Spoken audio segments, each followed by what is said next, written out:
We've got the biggest winners in Street Fighter V's latest patch, including a character who's been bad since forever who finally got good. Also, a fighter who was dominant in the game's previous versions is back to her former glory, and in this game, is it finally time for the poster boy to be worth playing again? All this and more on the latest episode of EventHubs Talking Block.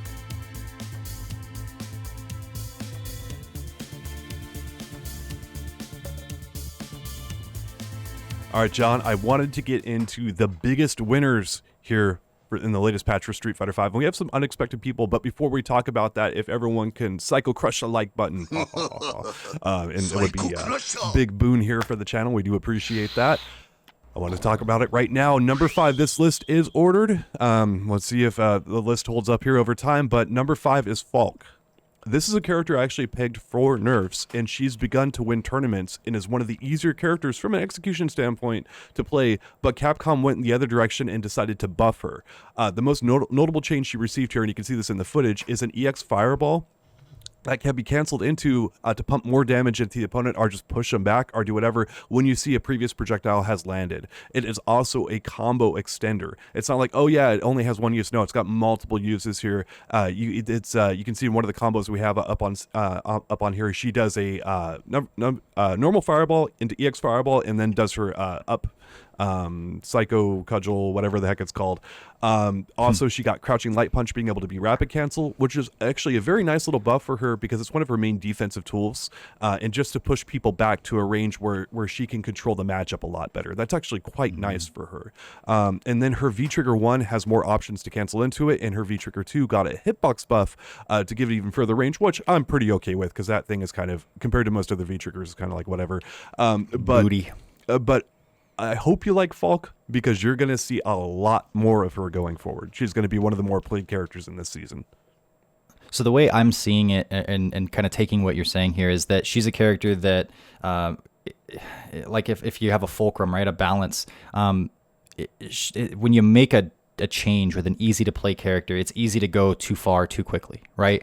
And some of these changes have made it easier for her to control the space, and it's like just a little bit of tweaking you might have gone, you know, and made it much easier and like maybe to the extent that Capcom didn't intend. Yeah, top 10, top 15 character right now, if you ask me. She used to be, I think she was about top 20 before, which is pretty solid, and she's even better now. At number 4, we've got Ryu. And for the first time in a long time, Ryu feels like a legitimate threat to be played regularly in tournament, basically since Season 1. Like, we saw him a lot in Season 1. We have not practically seen him at all since. His normal projectiles now do 10 more damage, which is very, very, very significant because pretty much the core of Ryu is Chuck and Plasma, right? And also his heavy fireball is faster. You couple this with a bunch of quality of life changes, and you've got the best version of Ryu we've seen in the last 5 years. His standard fireball uppercut game is even better, you know, because of the aforementioned fireball buff, but also the light shuriken that can now juggle other people when they try to jump it at you. And if you do it at the right timing, you can actually get a few other hits afterwards, just to discourage people from jumping, which is hard to do in this game. That Street Fighter 4 for sure. That was the thing, right? You get that light DP, and you could go into super. Sometimes I think you could get like an EX deep or an EX fireball afterwards. But that's cool. Yeah. You throw in a few other new combos and setups in his light Judan kick, traveling further, which means he can get it more after standing light kick, which is a big deal for him. It's just they Capcom really looked closely at Ryu and what most Ryu players who were still playing him, what they needed and kind of wanted, and they said, yeah, here we go. So I'm actually really happy with what they did with the character. Buffing his fireballs is exactly where you start with Ryu. It reminds me of Hyper Fighting Super Street or just Turbo, the one after Champion Edition, where you know his fireballs were crazy fast, and it's like, yeah, that's what Ryu is. Give him really quick fireballs that are hard to deal with, and that's what I'm looking for. Don't give him crazy rush down or weird stuff that doesn't fit him. I really love what they did with Ryu. I am excited to play a few characters, and I don't know exactly whom I should pursue now because of these like changes like this. You know, like Ryu's there. I've been playing Luke, and I don't know if I should go away from him or not.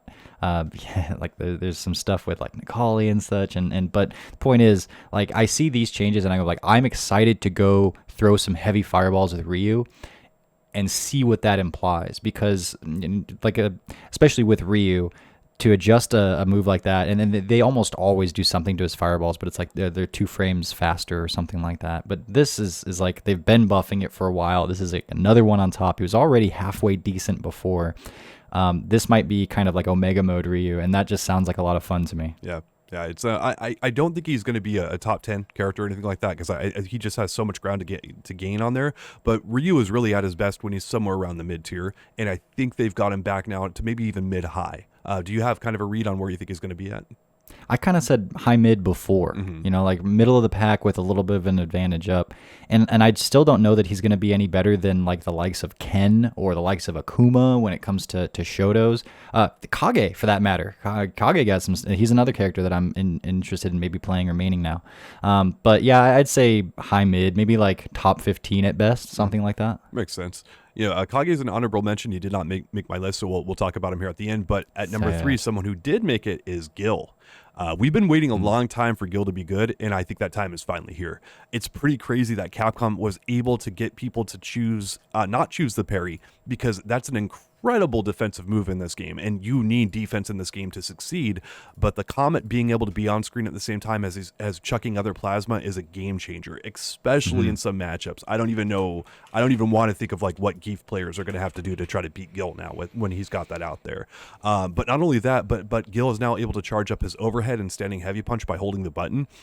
Standing heavy punch is actually one of his best buttons in the entire game. It's normally -2, but with a very brief charge of 9 extra frames, he can make it +2. That opens up a lot for him. It's fully cancelable. It has a great hitbox on it. It's the only drawback to that move. It has a lot of startup, and of course, if you charge it even more, right? But that coupled with a few other quality of life changes, but the biggest thing I haven't gotten to quite yet is the ability to paint the opponent with an element and convert into big damage when he gets a retribution combo. And this is far easier to do than it ever has been before. If his Comet V skill is hit or blocked, doesn't matter. That sucker touches you and it explodes a little bit now too. It's like it's not just a falling projectile. It has a little bit more of a explosion to it. Not like Manat's sphere exploding or anything like that, but still a little bit of an explosion there.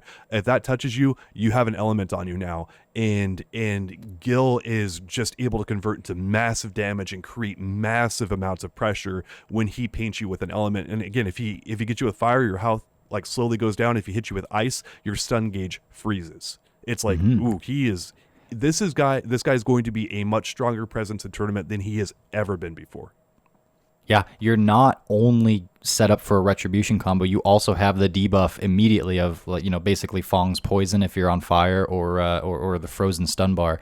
And I don't know if all of this kind of stuff will add up to being what Gil needed. I guess another way of saying that was like, did he need more damage output, or did he need more usability? Well, actually, he's got both here, at least with the Comet system. If you go away from parry, which is a big ask, but the fact that he can just have it raining down on you and he can control the horizontal space with fireballs simultaneously is massive. Like, that might change this character, but like a massive factor. I saw a clip of Nemo exploring this, and albeit it's early and people are not used to dealing with the Comet, like, it can come down at various angles. It can be, various, the ice or the fire, but Nemo just basically zoning out a Zeku who's trying to run in and such, and just between fireballs and ice balls, and like their different speeds, their different angles. And then once he gets into his V trigger, he's using the one where he can like call for, it's like a javelin, like a flaming javelin that comes in but it acts very similar to a Comet, just much faster. It's like simultaneously an anti-air, and it covers the screen.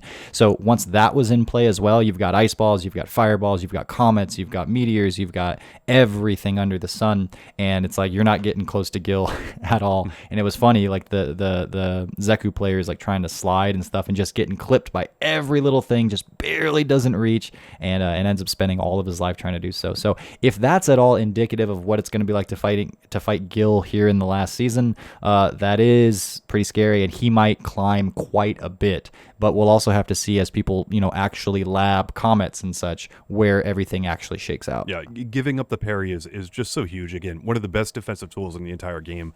Giving that up and being okay with it, it's so crazy because at that one time people get in on you now. What are you going to do as Gil? There's no X reversal. He's got a 3-frame jab, which is really good. It feels like one of those 2.5-frame jabs that starts up super quickly, right? That is one thing he has, but that does not have a lot of range on it. And yeah, so the trade-off is huge, but if you can keep people at bay, hey, more power to you. Now at number 2, we've got a return to form here for an old school nightmare for a lot of people, and that is Ibuki. There was a time where she ran rampant and won numerous tournaments, which we're going to talk about here in a later segment, all the tournament winners. And then Capcom decided to nerf her V-Trigger 2, and she fell off considerably. Plus, V-Shift was implemented, and she went down even further. Well, Capcom gave her back her V-Trigger 2, buffed her normals, and even made her V-Trigger 1 better. This character has won just so much through the years, and even then, like even after these nerfs, like she was still played by a handful of players. Now Ibuki is right back to robbing people blind as she did in past seasons, and I'm a bit shell-shocked at this one. Like, I don't think Ibuki was in a terrible place previously, considering how robbery she was. We've talked about, like, don't make robbery characters super high tier. Like, it's not a great look for the game. But Capcom went and decided to heavily restore her to her prior glory, and then some. And she's also got a brand new move that helps her with some crazy mix-ups, which we have footage of here. And then mayhaps they think that V-Shift will offset her now. But I'm personally not that big of a believer in that for Ibuki. I think she's got plenty of ways to blow that up. I've personally experienced them. I think that this character is right back to where she was, and she's going to be a very dominant presence. So the fact that they gave her V-Trigger 2 back, which if you guys don't remember, that's the giant Shoryuken that she throws, and then it comes back and she gets a mix-up off of it because she can switch sides or not, or all that stuff. It used to be positive so that she could use it in activation, and even if you were blocking, it was still a big deal. They made it negative, so now she doesn't get it for free. She has to land the hit first if she wants to get any kind of a mix-up. Okay, so that happened, and that nerfed Ibuki pretty far, and that was, I think, 2 years ago, because it was a big deal, but we needed it to happen for sure. Then a year later, V-Shift pops up, which would also be an answer to that scenario for the defenders. But Ibuki's already been nerfed, so now she's extra nerfed. I mean, if you're even using that. So that's what Capcom has to go off of here, and they're saying, to me, I do think that they want to get a little Omega mode. They want to err on the side of giving a little too much as opposed to not giving enough in this the definitive update, because that's just sort of the atmosphere I think that they're trying to obtain here for the end of the game. And so I think that, like I said, they're erring on the side of giving her too much, but they're basically going, what's this gonna look like if it were if she were still good, the V-Trigger 2 were still good and V-Shift was around. But then at the same time, they piled on one more way for her to kind of mix you up in this new move. And clarify for us, it's basically it looks like a Chun-Li stomp, right? It like kind of goes up at an angle and she can pass you with it. Is that what the new EX? The new move is basically, I mean, she already had this command, thing, and like the heavy version would go up into the air, but now it's got a hitbox on it, and she can do a follow-up attack and stuff. So it's not like a game changer in that alone, like it's another. But in the middle of mix-ups, it can cross up and it has another hit. Yeah, it's gonna be a thing to deal with that you're gonna have to lab. Yet another thing you have to lab in the Ibuki matchup for her, 5 billion mix-ups she can throw at you. Here's another billion of them basically, and it's gonna be a thing. But let's hit V-Shift a little bit more on this character, and let's try to figure it out. But I am really not happy about this one in particular, just because again, this is one of those character archetypes that it's like, okay, we've seen this be dominant, and it's just not a good look for the game. I don't know many people that are like, oh yeah, this is great. Like, let's have a hardcore robbery character be top tier. And who knows how effective her new target combos are going to be, how useful. Like, maybe they're really good too, and then it's like, well, that's bad news bears for everybody else. Yeah. All right. Speaking of characters getting buffed, John, we've got number 1, and for the first time ever, Alex is actually good in a Street Fighter game. We've never seen this before. This is completely unexplored territory. Some people would argue, Tatsunoko versus Capcom, he was probably decent, but he was really overrated there, and most people actually did not play that game. I actually have proof of that one because got stats on the website. But anyway, he got 5. Are you? Is this a reason to celebrate though? Oh. Alex getting good, because it's been something people have been talking about for so long. Make Alex better. Put him on, John, give him good moves, give him Oki, put him on like the top half of his body straight, all of this stuff. And now we finally got it. Is it a be careful what you wish for scenario? Oh, I never wish for this. You and I have both talked heavily about not making grapplers high-end characters because, again, they're hardcore robbery. Alex should be the best grappler in the entire game now. He got 5 of his normals buffed. His V-triggers are both better. 5 out of his 6 special moves all received improvements as well. Capcom went ham. Now, I am not an Alex believer, even, in this right before the patch, like some people had him like mid-tier. I still think this guy was bottom tier. He did need a lot of help. I just don't know if he needed this help, and especially in areas that he just does hardcore robbery, just does stuff, and you got to hold it. Like, that's not thoughtful play. Like, buff some of his like neutral normals, or do something that make him play some footsies so he actually has to set up his robbery a little bit more. But Capcom's like, nah, F that noise. Go ahead and stomp. Go ahead and do whatever. Stomp is totally safe now. It's -2 now, right? So he can just toss it out. If you block it, fair enough. Maybe V-reversal or something. And if you don't, well, you just got stomped and he's up in your face. But his command grab range is farther now, right? Yes. So he can get you from farther away.